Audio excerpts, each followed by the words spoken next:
Infinixல இருந்து லேட்டஸ்டா ஒரு பெரிய பேட்டரி பெரிய டிஸ்ப்ளேயோட Infinix Hot 12 அப்படின்னு இந்த மொபைல் ஃபோன் வந்து லான்ச் பண்ணியிருக்காங்க.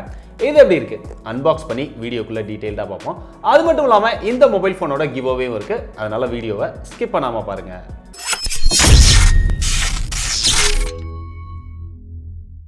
வீடியோக்குள்ள போறதுக்கு முன்னாடி எப்பயும் போல உங்ககிட்ட ஒரு கொஸ்டின். லீடிங் பிராண்டான ரெட்மி, ரியல்மி, சாம்சங் இவங்களே 10,000 ரூபாய் பிரைஸ் செக்மெண்ட்குள்ள மொபைல் ஃபோன் லான்ச் பண்ண ரொம்பவே யோசிக்கும் போது Infinix பார்த்தோம் அப்படின்னா 6,000 ரூபாயில இருந்து 10,000 ரூபாய்க்குள்ள எக்கச்சக்க மாடல்ஸ் தொடர்ந்து லான்ச் பண்ணிட்டு இருக்காங்க. ரீசெண்டாவே நம்ம நிறைய அன்பாக்ஸ் பண்ணிட்டு இருக்கோம். இதெல்லாம் நல்லது அப்படின்னு நினைக்கிறீங்களா இல்ல தேவையில்லாத விஷயம் அப்படின்னு நினைக்கிறீங்களா? நீங்க என்ன நினைக்கிறீங்க அப்படிங்கறத மறக்காம டீடைல்டா கீழே கமெண்ட் பண்ணுங்க. முதல்ல இதோட பாக்ஸ் பார்த்தோம் அப்படின்னா ரீசெண்ட் டைம்ஸ்ல Infinix வந்து எப்படி கொடுக்குறாங்களோ அந்த மாதிரி தான் இந்த டைமும் பாக்ஸ் வந்து கொடுத்துருக்காங்க. கீழே அதோட முக்கியமான ஃபீச்சர்ஸ் வந்து ஹைலைட் பண்ணியிருக்காங்க. பின்னாடி அதோட ஃபீச்சர்ஸ் எல்லாமே எப்பயும் போல கொடுத்துருக்காங்க. பாக்ஸ் ஓப்பன் பண்ணோம் அப்படின்னா எப்பயும் கொடுக்குற மாதிரி மேலேயே மொபைல் ஃபோன் வந்து கொடுத்துருக்காங்க.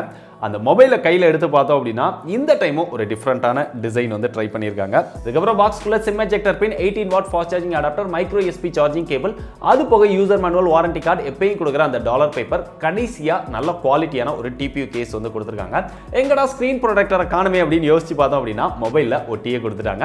அப்படியே டிசைன் வந்தா நம்ம கிட்ட இருக்கிறது பிளாக் கலர், இன்னொரு ப்ளூ கலர் வேரியன்ட் அவைலபிளா இருக்கு. இது போக ஒரு சைன் 7 டிகிரி பர்பிள், மொத்தம் 4 கலர் வேரியன்ட் இருக்கு. இந்த டிசைன்ல கீழே வந்து அந்த லைன்ஸ் வந்து கொஞ்சம் நெருக்கமா இருக்க மாதிரி கொடுத்துருக்காங்க. மேல ஆஃப்ல பார்த்தோம் அப்படின்னா அந்த லைன்ஸ் வந்து கொஞ்சம் கேப் விட்டு கொடுத்துருக்காங்க. பார்க்கறதுக்கு டிசைன் நல்லா இருக்கு. மேல ரெக்டாங்கிள் ஷேப்ல கேமராஸ் கொடுத்துருக்காங்க. பக்கத்துல ஃபிங்கர் பிரிண்ட் சென்சார் இருக்கு. கொஞ்சம் ஸ்லோவா தான் இருக்குது. கையை வச்சு எடுத்ததுக்கு அப்புறம் தான் அன்லாக் ஆகுது. கீழே Infinix பிராண்டிங் கொடுத்துருக்காங்க. ஓவராலா டிசைன் வந்து பார்க்கறதுக்கு கிளாஸ் பாடி மாதிரி இருந்தாலுமே ரியல்ல பிளாஸ்டிக் பேக் தான் கொடுத்துருக்காங்க. கை வச்சோம் அப்படின்னா ஃபிங்கர் பிரிண்ட் ரொம்பவே கேப்சர் பண்ணுது. பட் டிசைன் நல்லா இருக்கு. அப்படியே ஃப்ரண்ட்ல வந்தோம் அப்படின்னா இங்க வாட்டர் டிராப் நாச் ஸ்டைலோட ஒரு ஃபுல் வியூ டிஸ்ப்ளே வந்து கொடுத்துருக்காங்க. வாட்டர் டிராப் வந்து பார்க்கறதுக்கு ரொம்ப பெருசா இருக்குது. அதே மாதிரி டிஸ்ப்ளேவும் ரொம்பவே பெருசா கொடுத்துருக்காங்க. 6.82 இன்ச்ல HD plus display, 90 Hz refresh ரேட்டோட வருது, 180 Hz டச் சாம்பிளிங் ரேட்டோட வருது. இதே பிரைஸ் செக்மெண்ட்ல Infinix வந்து ஃபுல் HD பிளஸ் டிஸ்ப்ளேயோட 90 Hz ரெஃப்ரெஷ் ரேட்டோட ஆஃபர் பண்றாங்க. பட் இதுல HD பிளஸ்ல கொண்டு வந்தது கொஞ்சம் சாட்டிஸ்ஃபேக்ஷன் இல்லை அப்படின்னு சொல்லலாம். டிஸ்ப்ளேயோட எக்ஸ்பீரியன்ஸ் நல்லா பிரைட்டா, நல்லா ஷார்ப்பா, டச் ரெஸ்பான்ஸ் ரொம்பவே நல்லா இருக்கு இன்டோர்ல யூஸ் பண்ணும்போது. அவுட்டோர்ல நல்ல சன்லைட்ல பாத்தீங்க அப்படின்னா கொஞ்சம் டார்க்கா தான் இருக்கும். அது போக இந்த டிஸ்ப்ளேக்கு பாண்டா கிளாஸ் ப்ரொடக்ஷன் வந்து கொடுத்துருக்காங்க. அடுத்து இந்த மொபைல்ல பெரிய டிஸ்ப்ளே மாதிரியே இங்க பெரிய பேட்டரியும் கொடுத்துருக்காங்க. 6000 mAh அப்படிங்கிற ஒரு மாசிவான பேட்டரி பேக்கப் கொடுத்துருக்காங்க. அதுக்கு சப்போர்ட் பண்ற மாதிரி 18 வாட் ஃபாஸ்ட் சார்ஜிங் அடாப்டர் கொடுத்தாங்க. நல்ல வேலைடா தப்பிச்சோம் அப்படின்னு நினைச்சேன். இதுவே 10 வாட் கொடுத்திருந்தாங்க அப்படின்னா 4 மணி நேரத்துக்கு மேல சார்ஜ் ஆக டைம் ஆகும். சார்ஜ் போட்டு அங்கேயே படுத்து தூங்கிட வேண்டியதான். பட் 18 வாட் கொடுத்தது ஒரு நல்ல விஷயம். பேட்டரியோட பெர்ஃபார்மன்ஸ் ரொம்பவே நல்லா இருக்கு. நார்மலா யூஸ் பண்ணாலுமே உங்களுக்கு 2 நாளைக்கு பேட்டரி லைஃப் தாராளமா வரும். ஹெவியா யூஸ் பண்ணீங்கன்னா கூட உங்களுக்கு 1.5 நாளைக்கு பேட்டரி லைஃப் வரும். பேட்டரி பத்தி எந்த ஒரு ப்ராப்ளமும் இல்ல. அது போக கேமராஸ் பார்த்தோம் அப்படின்னா இந்த டிசைனை பார்த்தோன்னே ஆஹா நிறைய கேமராஸ் இருக்கு போல அப்படின்னு நமக்கு தோணும். ஆனா இங்க நிறைய கேமராலாம் இல்ல.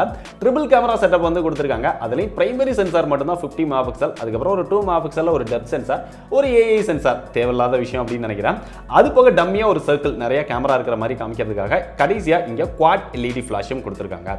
செல்ஃபி கேமரா அப்படின்னு பார்க்கும்போது இங்க 8 மெகாபிக்சல் செல்ஃபி கேமரா கொடுத்திருக்காங்க. டுயல் LED ஃபிளாஷ் கொடுத்திருக்காங்க. கேமராவோட ஃபீச்சர்ஸ் அப்படின்னு பார்த்தா நார்மலா எப்பயும் கொடுக்குற அந்த எல்லா ஃபீச்சர்ஸ்மே பேசிக்கான ஃபீச்சர்ஸ் எல்லாமே வந்துருது. கேமராவோட பெர்ஃபார்மன்ஸ் அப்படின்னு பார்த்தா அந்த 50 மெகாபிக்சலை தனியா செலக்ட் பண்ணி எடுக்கிற மாதிரி ஆப்ஷன் வந்து கொடுத்திருக்காங்க. 50 மெகாபிக்சல்ல நம்ம போட்டோஸ் எடுக்கும்போது நல்ல குவாலிட்டியா, நல்ல ஷார்ப்பா, நல்ல டீடைல்டா எடுத்துக்க முடியுது. இந்த பிரைஸ் செக்மெண்ட்க்கு அதோட பெர்ஃபார்மன்ஸ் ரொம்பவே நல்லா இருக்குது. அதனால 50 மெகாபிக்சல் இருக்கிற இதை விட அதிகமான பிரைஸ் செக்மெண்ட்ல இருக்கிறதோட கம்பேர் பண்ணாதீங்க. பட் இந்த பிரைஸ் செக்மெண்ட்ல இருக்கக்கூடிய மற்ற மொபைல்ஸை கம்பேர் பண்ணும்போது இதோட பெர்ஃபார்மன்ஸ் நல்லா இருக்குது. அதே மாதிரி இங்க செல்ஃபி கேமரா வந்தோம் அப்படின்னா அந்த போட்டோ வந்து அந்த அளவுக்கு டீடைல்டா இல்ல, கொஞ்சம் நாய்ஸியா இருக்கு. இருந்தாலுமே நம்ம ஜூம் பண்ணாம பார்த்தோம் அப்படின்னா போட்டோ நல்லா இருக்குது, அந்த கலர்ஸ் நல்லா இருக்குது, ஓரளவு நல்லா எடுத்து தருது. அதே மாதிரி போர்ட்ரைட் ஷாட்மே அந்த எட்ஜ் டிடெக்ஷன் இதெல்லாம் ஓரளவு பெர்ஃபெக்ட்டா இருக்கு. ஓவராலா இந்த பிரைஸ் செக்மெண்ட்க்கு கேமரா வந்து நம்மளுடைய எக்ஸ்பெக்டேஷன் லெவலை மீட் பண்ணுது. சோ கேமராவோட பெர்ஃபார்மன்ஸ் அவங்க சொன்ன மாதிரியே நல்லா இருக்குது. அப்படிங்க மொபைலோட பெர்ஃபார்மன்ஸ்க்கு வந்தா MediaTek Helio G37 அப்படிங்கிற ஒரு ப்ராசஸர் வந்து கொடுத்திருக்காங்க. நான் கேமரை டார்கெட் பண்ற மொபைல்ஸ் எல்லாமே G35 கொடுப்பாங்க. இது லேட்டஸ்டா இருக்கிறதுனால G37 கொடுத்திருக்காங்க. இதோட ஆன்டிட்யூட் ஸ்கோர் 1,17,000 வருது. இதை வச்சு நம்ம யூஸ் பண்ணும்போது ஓரளவு நார்மலான யூசேஜ்க்கு இந்த ப்ராசஸர் வந்து நல்லா இருக்குது. குட்டி குட்டி கேம்ஸ் எல்லாம் நல்லாவே ஹேண்டில் பண்ணுது. பெரிய அளவுல கேமிங் பெர்ஃபார்மன்ஸ் எதிர்பார்த்து இந்த மொபைலை யாருமே ட்ரை பண்ண வேண்டாம். இது கேமர்ஸ்க்காக லான்ச் பண்ண மொபைலும் கிடையாது. சோ பெர்ஃபார்மன்ஸ் ஓரளவு டீசென்ட்டா இருக்குது. நான் நிறைய ஆப் யூஸ் பண்ணுவேன், ஆனா பெருசா கேம் விளையாட மாட்டேன் அப்படிங்கிறவங்களுக்கு இது பெஸ்டான சாய்ஸா இருக்கும். அது போக இதுல 4GB RAM, 64GB internal storage கொடுத்திருக்காங்க. இதுல விர்ச்சுவல் RAM கொடுத்திருக்காங்க. 3GB virtual RAM. அதையுமே உங்களுக்கு தேவையான அளவுக்கு நீங்க எனேபிள் பண்ணிக்க முடியும். விர்ச்சுவல் RAM ஓட யூஸ் வந்து பெருசா இல்ல அப்படினாலுமே ஒரு சிலர் அத பெரிய ஹைலைட்டா நினைக்கிறாங்க. சோ அத சேர்த்தீங்க அப்படினா 7GB RAM இந்த மொபைல்ல யூஸ் பண்ணிக்க முடியும். மொபைலோட பிளேஸ்மென்ட் பார்த்தா இங்க லெஃப்ட் சைடுல சிம் ஸ்லாட் கொடுத்திருக்காங்க. அத ஓபன் பண்ணா dual sim with dedicated SD card slot கொடுத்திருக்காங்க. மேக்ஸிமமா 256GB வரைக்கும் SD கார்டு வந்து சப்போர்ட் பண்ணும். பாட்டம்ல ஒரு ஸ்பீக்கர் கொடுத்திருக்காங்க. இந்த மொபைல்ல சிங்கிள் ஸ்பீக்கர் தான் இருக்கு. ஓரளவு டீசன்ட்ல உள்ள ஒரு டீசன்ட்டான மியூசிக் எக்ஸ்பீரியன்ஸ் வந்து கேட்டுக்க முடியும். DTS சரவுண்ட் சவுண்ட் சப்போர்ட்டும் இதுல கொடுத்திருக்காங்க. மைக்ரோ USB சார்ஜிங் போர்ட் கொடுத்திருக்காங்க. மைக் கொடுத்திருக்காங்க. 3.5mm ஜாக் கொடுத்திருக்காங்க. லெஃப்ட் சைடுல வந்து எப்பவும் கொடுக்கிற மாதிரி அந்த power button, volume up down button இருக்குது. ஃபிங்கர் பிரிண்ட் சென்சார் ஆல்ரெடி நம்ம பார்த்துட்டோம். ரியர்ல இருக்குது. டாப்ல எதுவுமே இல்ல. சோ இது வரைக்கும் நம்ம பார்த்த விஷயங்கள் எல்லாமே இந்த பிரைஸ் செக்மென்ட்க்கு தேவையான விஷயங்கள் எல்லாமே நல்லாவே கொடுத்திருக்காங்க. ரொம்பவே சூப்பரான மொபைல் அப்படின்னு தான் எல்லாரும் சொல்லுவீங்க. ஆனா இந்த மொபைல்ல சாஃப்ட்வேர் அப்படின்னு பார்க்கும்போது தான் இங்க out of the box Android 11ல இந்த மொபைல் போன் வந்து லான்ச் பண்ணிருக்காங்க. இன்னும் எவ்வளவு காலம் தாண்டா Android 11 கொடுப்பீங்க அப்படின்னு நம்ம கேட்க வைக்கிற அளவுக்கு தான் இந்த மொபைல் போன்ல கொடுத்திருக்காங்க. இருந்தாலுமே இந்த பிரைஸ் செக்மென்ட்ல இருக்கக்கூடிய லீடிங் பிராண்ட்ஸ் எல்லாமே மொபைல் போன் லான்ச் பண்றதை குறைச்சிட்டாங்க அப்படின்னு சொல்லலாம். Android 12லயுமே நம்ம பெருசா 10,000 ரூபாய் பிரைஸ் செக்மென்ட்குள்ள மொபைல் போன் இல்ல அப்படிங்கிறதுனால தான் இவங்க தைரியமா Android 11ல லான்ச் பண்ணி சேல் பண்ண தயாரா இருக்காங்க. அது போக இவங்களோட UI அப்படின்னு பார்க்கும்போது XOS 10.0 கொடுத்திருக்காங்க. அதுல நிறைய ஃபீச்சர்ஸ் கொடுத்திருக்காங்க. அதே மாதிரி நிறைய ப்ளூடூத் கொடுத்திருக்காங்க.